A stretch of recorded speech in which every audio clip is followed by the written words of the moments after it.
जम्मू कश्मीर विधानसभा सत्र होने वाला है। एलजी मनोज सिन्हा ने जारी किया आदेश। मुख्यमंत्री उमर अब्दुल्ला के नेतृत्व में मंगलवार को संपन्न हुई प्रदेश कैबिनेट की बैठक में विधानसभा सत्र 13 से 20 अक्टूबर तक बुलाने की सिफारिश की गई थी। उपराज्यपाल से ये सिफारिश की गई थी।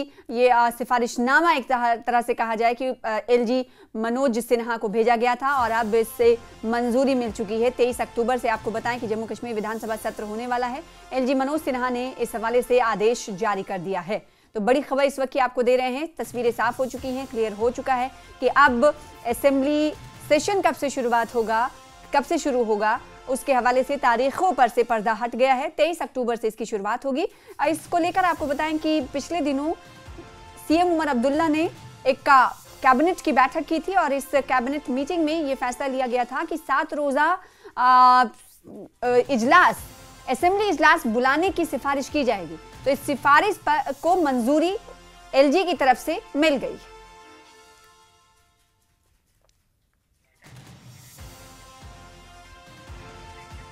केंद्रीय राज्य मंत्री डॉक्टर जितेंद्र सिंह ने डोडा शहर का दौरा किया। अपने दौरे के दौरान डॉक्टर जितेंद्र सिंह ने दुकानदारों और व्यापारियों से बातचीत की और सरकार की ओर से हाल ही में वस्तु एवं सेवा कर में कटौती के गुड्स एंड सर्विसेज टैक्स में कटौती के फैसले पर उनकी प्रतिक्रिया जानी। इस दौरान दुकानदारों ने नई जीएसटी नीति पर संतोष व्यक्त किया और कहा कि इस कदम से न केवल व्यापारियों को बल्कि आम उपभोक्ताओं को भी राहत मिली। जिस तरह से सारे मुल्क में जश्न मनाया जा रहा है, जो जीएसटी की दरें घटाई हैं वजीर आजम मोदी जी ने, उसकी आप देखिए गूंज यहाँ पे भी, उसका उत्साह, उसका बलबला, उसका जोश, उसका जलवा और उसका उत्सव मनाने का मंजर दृश्य यहां भी देखने को मिल रहा है। यानी सारे मुल्क में, सारे समाज के लिए ये जो फैसला मोदी जी ने लिया है, खासतौर ऐसे वक्त जब त्योहारों का मौसम है, ये ना सिर्फ एक राहत बनकर आया है बल्कि समाज की बहुत बड़ी खिदमत है। और अभी आपके साथ, हमारे साथ पूरी हमारी टीम है। शक्तिराज प्रहार जी है, दिलीप सिंह जी है, वानी साहब है। जहां जहां भी हम दुकानों पर गए हैं, जिन जिन लोगों से भी हमारा बातचीत हुई है, तजारत से ताल्लुक रखने वालों, उनका ये मानना है कि ना उन्हें अपने आप में फख्र महसूस हो रहा है सिर्फ कि भाई वो हिंदुस्तान का बना हुआ सामान बेच रहे हैं स्वदेशी, बल्कि उनकी तजारत में भी इजाफा हुआ है। बीजेपी की ओर से कटरा में आयोजित सेमिनार में जीएसटी की नई स्लैब और उसके असर पर विस्तार से चर्चा की गई। कार्यक्रम में बतौर मुख्य अतिथि बीजेपी प्रदेश उपाध्यक्ष प्रिया सेठी शामिल हुई। इस दौरान प्रिया सेठी ने कहा कि प्रधानमंत्री मोदी की सदारत में देश की मईशत को सरल और पारदर्शी बनाने के लिए जीएसटी बड़ा कदम साबित हुआ है। उन्होंने कहा कि 2014 से पहले टैक्स सिस्टम बेहद जटिल था, लेकिन जीएसटी लागू होने से व्यापारियों को एक ही कर ढांचे में सुविधा मिली। उन्होंने ये भी कहा कि हाल ही में जीएसटी की दरों में कमी से आम नागरिकों और छोटे व्यापारियों दोनों को राहत मिली। बहुत ही बड़ा रजीम जो है, बहुत ही बड़ा राहत जो है आम नागरिक को इस टैक्स रजीम से मिला है। 56th जीएसटी की काउंसिल की बैठक के अंदर निर्णय लिया गया माननीय प्रधानमंत्री जी के नेतृत्व के अंदर कि जो आम मर्रा की ज़िंदगी में जो उपयोग होने वाली चीज़ें हैं, 99% ऐसी चीज़ें हैं जिनको जो है बहुत स्लैब जो है जिसका कम कर दिया गया। बहुत सारी ऐसी चीज़ें जिनको 0% कर दिया गया, जिसको 5% किया गया और 12% का स्लैब जो है किया गया।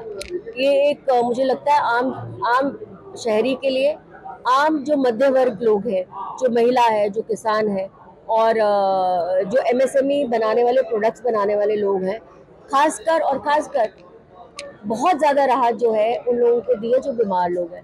कैंसर की दवाइयाँ आपकी सस्ती हो गई हैं, आपके अंदर जो प्रोडक्ट्स हैं वो सस्ते हो गए और बहुत सारी ऐसी चीज़ें हैं जिसके अंदर माननीय प्रधानमंत्री जी ने इसको सस्ता किया है। क्योंकि यहाँ पर आज हम कटरा में हैं, कटरा माँ वैष्णो देवी के प्रांगण में है और यहाँ पर बहुत सारे होटलर्स हैं। हमने अगर आंकड़े देखें तो 2014 के बाद 2021-22 के अंदर हमारा जो टूरिज़्म था वो कम से कम बढ़ते हुए 75% जो है वो टूरिज़्म बढ़ा है। आज 99 करोड़ लोग जो है बाहर से देशों से भी आते हैं और टूरिस्ट का फ्लो जो है, पहले जो लोग बाहर जाना पसंद करते थे, आज विद इन इंडिया जो है वो घूमना चाहते हैं क्योंकि बहुत अफोर्डेबल बहुत चीज़ें। और मुझे लगता है जीएसटी रजीम की वजह से भी बहुत बड़ा फर्क जो है टूरिज्म इंडस्ट्री को मिलने वाला है। डिप्टी सीएम सुरेंद्र चौधरी ने लद्दाख के सामाजिक कार्यकर्ता सोनम वांगचुक की गिरफ्तारी पर मरकजी हुकूमत पर तीखा हमला बोला है। उन्होंने कहा कि जम्मू कश्मीर में इंतखाबात के फौरन बाद राज्य का दर्जा यानी मुकम्मल रियासत की बहाली का वादा किया गया था, लेकिन आज 1 साल पूरा होने के बावजूद मुकम्मल रियासत का दर्जा नहीं दिया गया। डिप्टी सीएम ने सवाल उठाया कि सरकार कब तक लोगों की आवाज दबाती रहेगी और उन्हें जेलों में डालती रहेगी। सोनम वांगचुक को अंदर किया गया, वो आदमी जो क्लाइमेट की लड़ाई लड़ रहा था कि आज हमारी जो आप देखें जो क्लाइमेट जिसकी बात आज जब ये फ्लड आया जम्मू कश्मीर में पूरी तबाही मची, उसी क्लाइमेट के लिए वो कितने साल पहले बोलना शुरू हो गया था कि आपकी ग्लोबल वार्मिंग हो रही है, ग्लेशियर आपके पिघल रहे हैं। ग्लेशियर क्योंकि लद्दाख ग्लेशियर के बहुत नज़दीक है और उसने कहा कि ग्लेशियर पिघल पिघल के नीचे गिरना शुरू हो गए हैं। ये बड़ी अलार्मिंग सिचुएशन सोनम वांगचुक ने बड़े साल पहले कहा था। और दूसरी बात कि आप जब लद्दाख के लोगों को आज इतने साल हो गए, जब जम्मू 2019 से लेके आज तक 2025 तक जैसे आपने जम्मू कश्मीर को लारा लगाया हुआ है, ये लारों लपों से सरकारें नहीं चलती। आपने अगर एक वादा किया था वहाँ के लोगों को, जो भी वादा किया था वो आपको पता होगा, दिल्ली की सरकार को पता होगा कि उन्होंने क्या वादा किया था लद्दाख और करगिल के लोगों को, और जो वादा आपने किया था आज तक वो पूरा क्यों नहीं किया। महबूबा मुफ्ती जी कुछ भी कह सकती हैं बेचारी। जब वो आप याद करें जब वो कश्मीर में एक बार कश्मीर के बच्चों पे जब राजनाथ सिंह जी आए हुए थे और वहाँ एक प्रेस ब्रीफिंग हो रही थी, तो महबूबा जी क्या कह रही थी, ये बच्चे क्या टॉफ़ी लेने जाते हैं कैंपों में, दूध लेने जाते हैं। तो आज महबूबा जी को इतना प्यार कहाँ से आ गया, उन्हीं लोगों के लिए इतना हमदर्दी कहाँ से आ गई, इतना प्यार कहाँ से आ गया, इतना महबूबा जी पोलाइट क्यों हो गई? क्योंकि कुर्सी के लिए कुर्सी चाहिए, लेकिन कुर्सी मिलने वाली नहीं। ये नेशनल कॉन्फ्रेंस की सरकार है, उमर अब्दुल्ला सरकार है, इस बार भी है तो अगली बार भी है।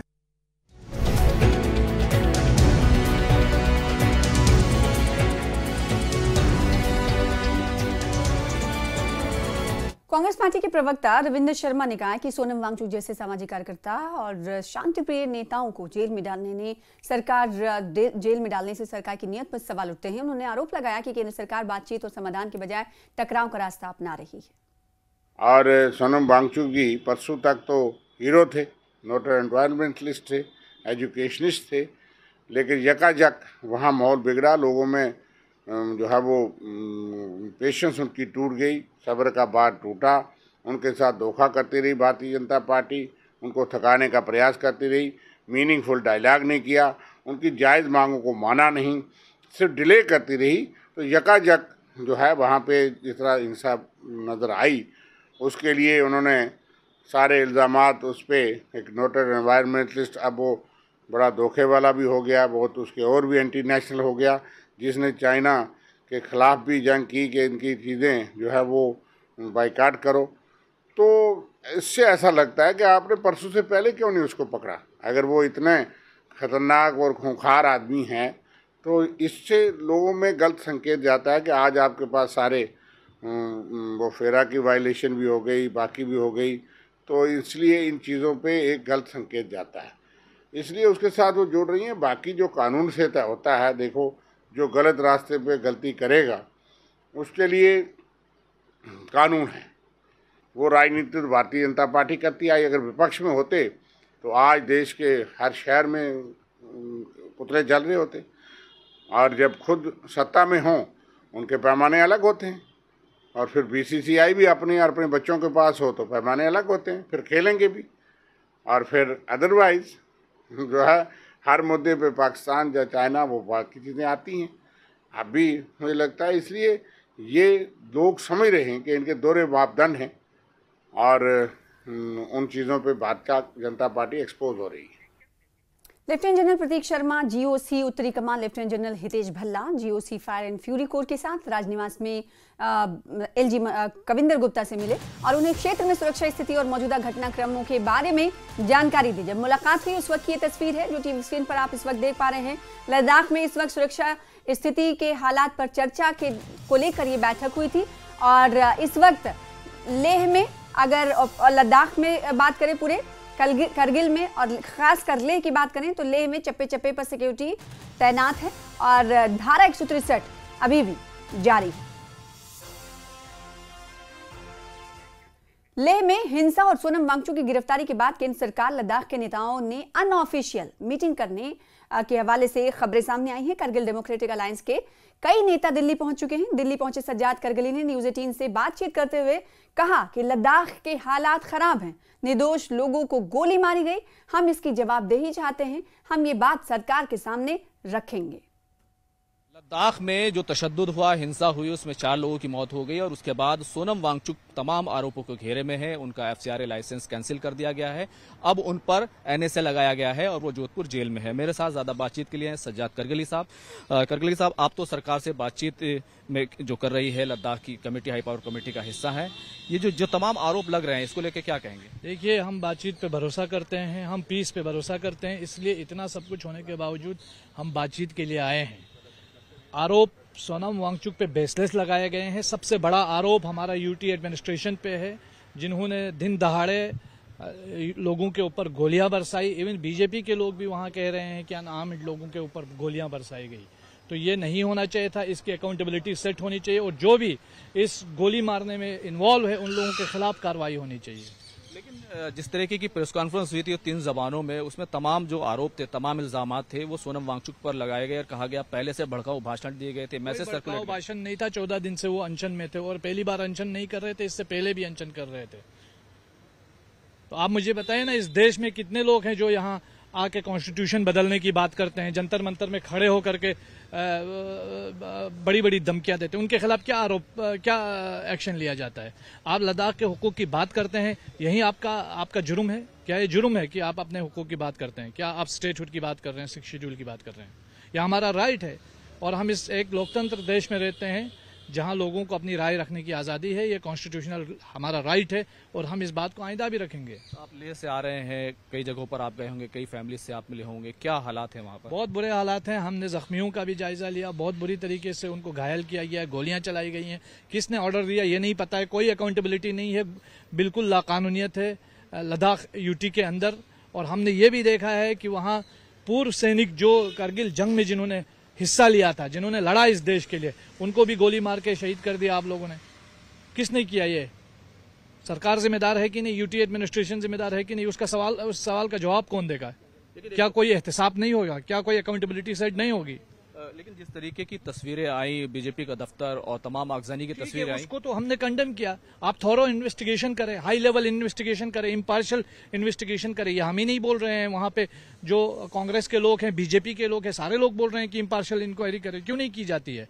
आप वन साइडेड नैरेटिव क्यों चलाया जाता है? खबरें ये हैं कि अनऑफिशियल मीटिंग के लिए 6 अक्टूबर को मीटिंग होनी है, बाकायदा हाई पावर कमेटी, उससे पहले अनऑफिशियल मीटिंग के लिए तमाम लोगों को बुलाया गया है। आप लोग सरकार से क्या कहना चाहते हैं? देखिए, वो तो हमारे एपेक्स बॉडी के अभी जो हमारे लीडर्स कल परसों आएंगे, हम बैठेंगे, गुफ्तशनीत के बाद एक मुनज़्ज़म लाए अमल के साथ हम अपनी बात रखें। लेकिन लद्दाख की जो मांगे हैं, खासतौर से 6 शेड्यूल और स्टेटहुड को लेकर, क्या उन तमाम चीजों पर कोई रणनीति? बिल्कुल, हमारा मुद्दा ही यही है। हम तो एजेंडे से बाहर कोई बात करना ही नहीं चाहते हैं और कोई हमारी, और ये जो एहतिसाब वाली बात है ये हम जरूर करेंगे कि क्यों लद्दाख के लोगों के साथ ये ट्रीटमेंट, लाकानूनियत का ट्रीटमेंट होता है। कोई भी, जब भी कोई भी अफसर चाहे बगैर किसी ऑर्डर के वो गोली चलाए। हमारे 20 लोग जवान हमारे शहीद हुए थे बॉर्डर के अंदर, चाइना बॉर्डर के में। उस टाइम किसी ने ऑर्डर नहीं दिया कि चाइना आर्मी पे फायर करे। यहाँ एक प्रोटेस्ट होता है, अब उनको ऑर्डर दे रहे हैं, या किसने ऑर्डर दिया, बगैर ऑर्डर के दिया, क्या किया, उसका कौन जवाब देगा? सरों पे गोलियां मारी जा रही हैं। बहुत बहुत शुक्रिया बात करने के लिए। तो देखिए, लद्दाख के लोगों में जो सबसे बड़ा उनका दर्द है वो ये है कि अनआर्म्ड लोगों पर गोलियां चलाई गई हैं। वो ये चाहते हैं कि आखिर इसकी जवाबदेही तय की जाए, लेकिन सरकार की तरफ से जो तमाम बातें सामने आ रही हैं, कार्रवाई की जा रही है। सोनम वांगचुक की गिरफ्तारी हो चुकी है और इस पूरे मामले को बड़े षड्यंत्र के तौर पर देखा जा रहा है। कैमरामैन प्रहलाद के साथ खुर्रम शहजाद, न्यूज़ 18 दिल्ली। फिलहाल इसी के साथ रुकेंगे छोटे से ब्रेक के लिए, कुछ और खबरों के साथ जल्द लौटेंगे।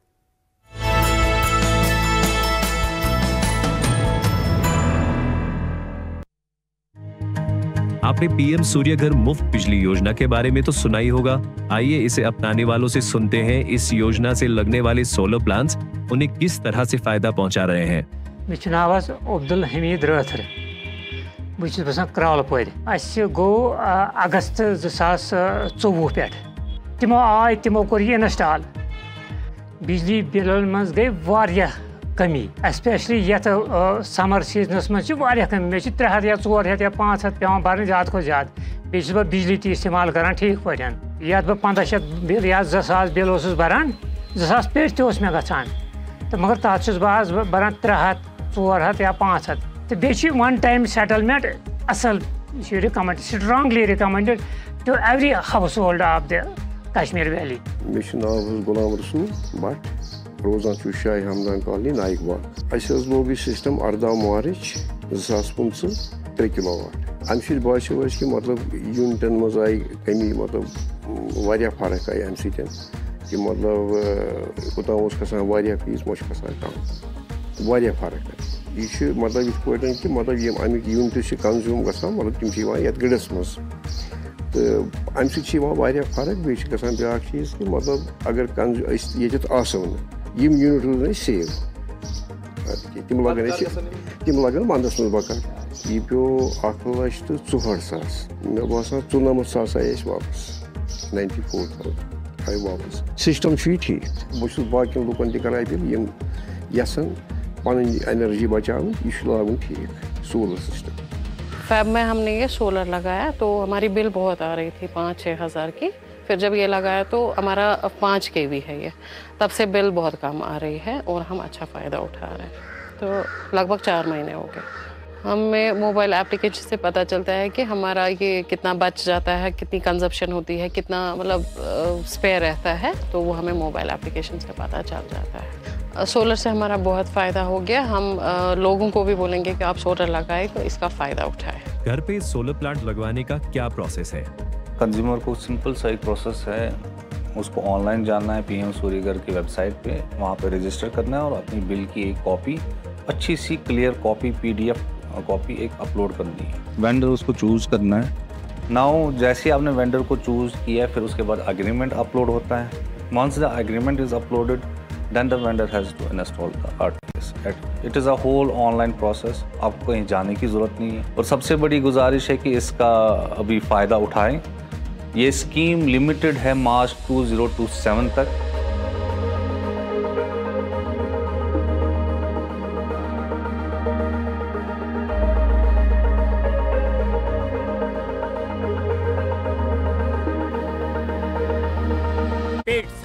सेठ दीनदयाल अपने बेटे से धंधे को लेकर बस एक ही बात बोलते थे, जिससे मौका चूका उसका धंधा सूखा।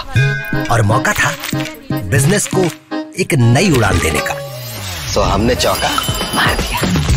न्यूज़ 18 जम्मू कश्मीर लद्दाख हिमाचल जैसे चैनल के साथ अपने ब्रांड को जोड़ने के लिए advice.nw18.com पर लॉगिन किया और डिटेल्स भरते ही एडवाइस की तरफ से मिला तुरंत कॉल बैक। यही है मौका, मार दो चौका। PDP प्रमुख महबूबा मुफ्ती का आतंकी प्रेम फिर आया सामने। वेबसाइट में लिखे आर्टिकल में कहा कि बिना जांच के अफजल गुरु को फांसी पर लटकाया। यासीन मलिक का महबूबा मुफ्ती ने किया जिक्र, लिखा यासीन ने हिंसा का रास्ता छोड़ा तो उसे जेल भेज दिया।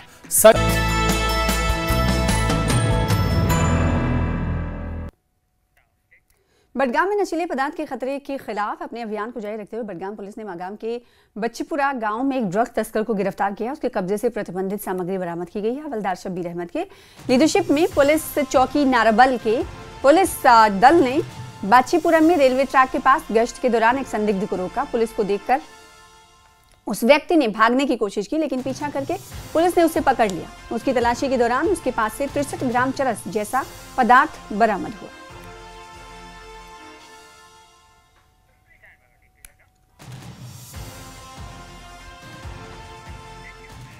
नशीले पदार्थों के खतरे के खिलाफ अपने अभियान को जारी रखते हुए बडगाम पुलिस ने मागाम के बाछीपुरा गांव में एक ड्रग तस्कर को गिरफ्तार किया और उसके कब्जे से प्रतिबंधित सामग्री बरामद की। हवलदार शब्बीर अहमद के नेतृत्व में पुलिस चौकी नारबल बाछीपुरा में संदिग्ध को रोका गया, फिर उसका पीछा किया और पीछा करने के बाद आरोपी की जो पहचान हुई, NDPS अधिनियम के तहत प्राथमिकी दर्ज कर ली गई है। और साथ ही साथ जो पुलिस की नशा के खिलाफ कार्रवाई है वो लगातार जारी है। और इसके अलावा अनंतनाग की ये तस्वीर आप देख रहे हैं। अनंतनाग में मादक पदार्थों की तस्करी के खिलाफ कार्रवाई लगातार जारी है।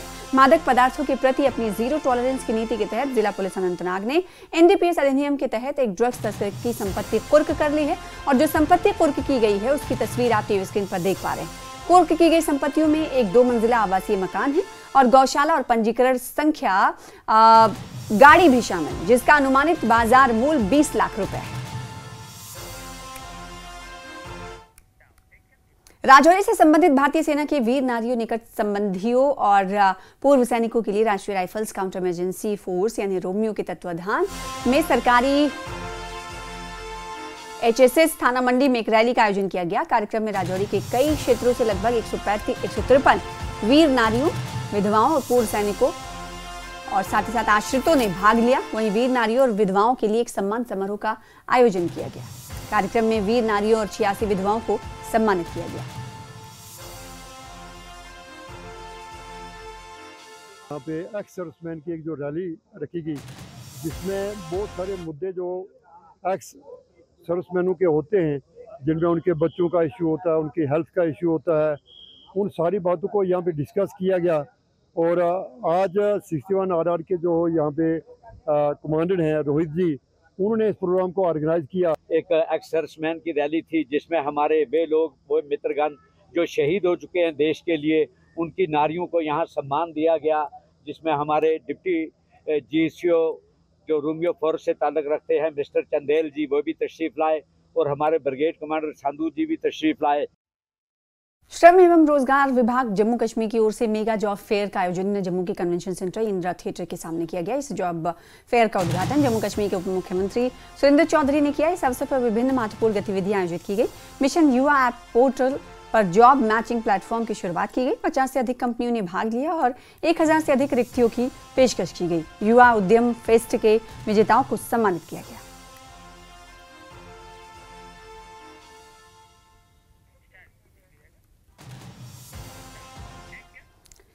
पामपोर के एक निजी स्कूल में युवा संसद कार्यक्रम का आयोजन किया गया, जिसमें घाटी के विभिन्न स्कूलों के छात्रों ने सक्रिय रूप से भाग लिया। इस अवसर पर छात्रों ने विभिन्न सामाजिक रणनीतिक मुद्दों पर अपने विचार व्यक्त किए और लोकतांत्रिक मूल्यों को उजागर करने का प्रयास किया। कार्यक्रम का उद्देश्य युवा पीढ़ी में नेतृत्व, संवाद और लोकतांत्रिक परंपराओं को बढ़ावा देना था।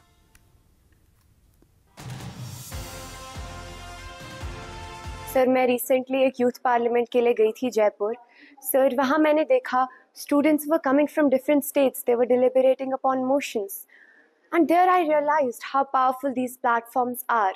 हमारे स्कूल को लगता है कि जो कश्मीर की यूथ है उन्हें ये अपॉर्चुनिटीज़ नहीं मिलती है, इसीलिए हमारे स्कूल ने ये यूथ पार्लियामेंट ऑर्गेनाइज किया है for the students of Kashmir, ताकि उनको एक प्लेटफॉर्म मिले जहां वो अपने व्यूज़ एक्सप्रेस कर पाए और सबसे अहम चीज़ वो डेमोक्रेसी को फील कर पाए। जो वो हमेशा किताबों में पढ़ते हैं वो आज वो सच्चाई में उसको एक्सपीरियंस कर सके। स्टूडेंट चाहे कितना भी इंटेलिजेंट क्यों ना हो, अगर इसमें कॉन्फिडेंस नहीं है तो वो इंटेलिजेंस किसी काम की नहीं है। और ऐसे प्लेटफॉर्म्स आपको एक कॉन्फिडेंस देते हैं अपने आप को सामने, अपने आप को रिप्रेजेंट करने का। So I feel these platforms are really powerful and they help in a students career. और बिश्ना में उप जिला अस्पताल में विश्व फार्मासिस्ट दिवस बड़े उत्साह के साथ मनाया गया। कार्यक्रम की अध्यक्षता सुरजीत राजन ने की। इस अवसर पर मुख्य अतिथि माननीय विधायक डॉक्टर राजीव भगत रहे, जबकि विशिष्ट अतिथि के रूप में DDC धर्मेंद्र कुमार उपस्थित रहे। वर्ल्ड फार्मासिस्ट डे जो आपने ब्लॉक बिश्ना में भी सेलिब्रेट किया। फार्मासिस्ट का आपको पता है कि हेल्थ में बहुत एक अहम रोल है, मतलब फार्मासिस्ट को बैक ऑफ द बोन भी कहा जाता है। फार्मासिस्ट जो है हर जगह पे हर काम में सबसे आगे रहता है। तो ये हमारा, जैसे हमारे प्रेसिडेंट साहब ने, चेयरमैन साहब ने बताया, या हमारे MLA साहब ने भी बताया कि पेशेंट केयर में, तो आप सबको पता है कि जब भी पेशेंट हॉस्पिटल में पहुंचता है तो वो पहले फार्मासिस्ट के पास ही पहुंचता है, क्योंकि एमरजेंसी में फार्मासिस्ट ही उसको डील करता है। तो जैसे इस बार की हमारी थीम थी थिंक हेल्थ थिंक फार्मासिस्ट, उसके तहत हम पेशेंट के मतलब जो इतना भी उस पेशेंट की सेवा में हम सारे समर्पित करते हैं अपने आप को।